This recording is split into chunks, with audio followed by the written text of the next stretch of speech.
सृष्टि की रक्षा और धर्म की स्थापना के लिए जब जब पृथ्वी पर अधर्म बढ़ा, तब तब भगवान विष्णु ने अलग अलग रूपों में अवतार लेकर संसार को संतुलन दिया। इन अवतारों को दशावतार कहा जाता है। सबसे पहला अवतार था मत्स्य अवतार। जब एक भयानक प्रलय आने वाली थी, तब भगवान विष्णु विशाल मछली के रूप में प्रकट हुए और राजा मनु की नाव को सुरक्षित मार्ग दिखाकर जीवन और वेदों को बचाया। दूसरा अवतार था कूर्म अवतार। देवताओं और असुरों ने अमृत पाने के लिए समुद्र मंथन किया, लेकिन मंदराचल पर्वत डूबने लगा। तब भगवान विष्णु कछुए का रूप लेकर समुद्र में लेट गए और अपनी पीठ पर पर्वत को सहारा दिया। तीसरा अवतार था वराह अवतार।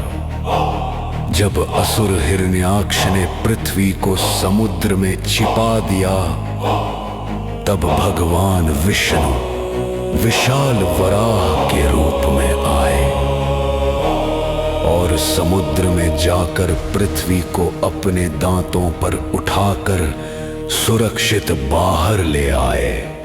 चौथा अवतार था नरसिंह अवतार। हिरण्यकशिपु नामक राक्षस ने अत्याचार की सीमा पार कर दी थी। अपने भक्त प्रहलाद की रक्षा के लिए भगवान विष्णु आधे मनुष्य और आधे सिंह के रूप में प्रकट हुए और संध्या समय उस दुष्ट का अंत कर दिया। पांचवा अवतार था वामन अवतार। राजा बलि बहुत शक्तिशाली हो गया था।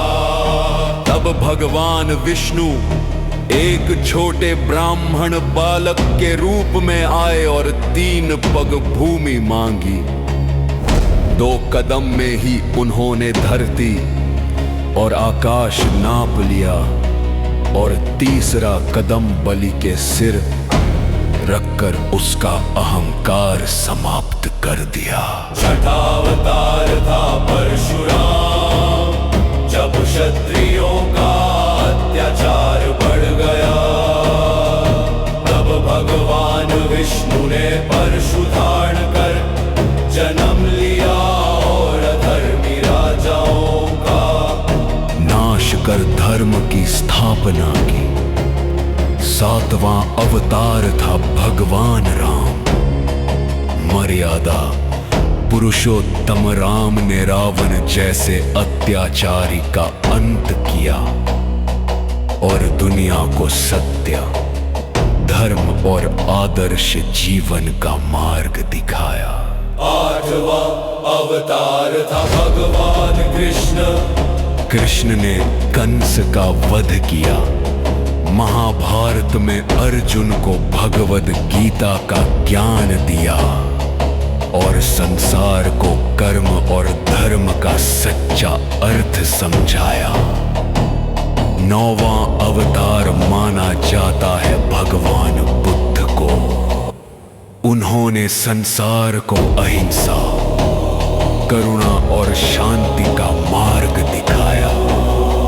और 10वां अवतार होगा कल्कि अवतार। कहा जाता है कि कलयुग के अंत में भगवान विष्णु सफेद घोड़े पर सवार होकर आएंगे और अधर्म का नाश करके फिर से सत्य युग की स्थापना करेंगे। इस प्रकार भगवान विष्णु के ये 10 अवतार हमें ये सिखाते हैं कि जब भी संसार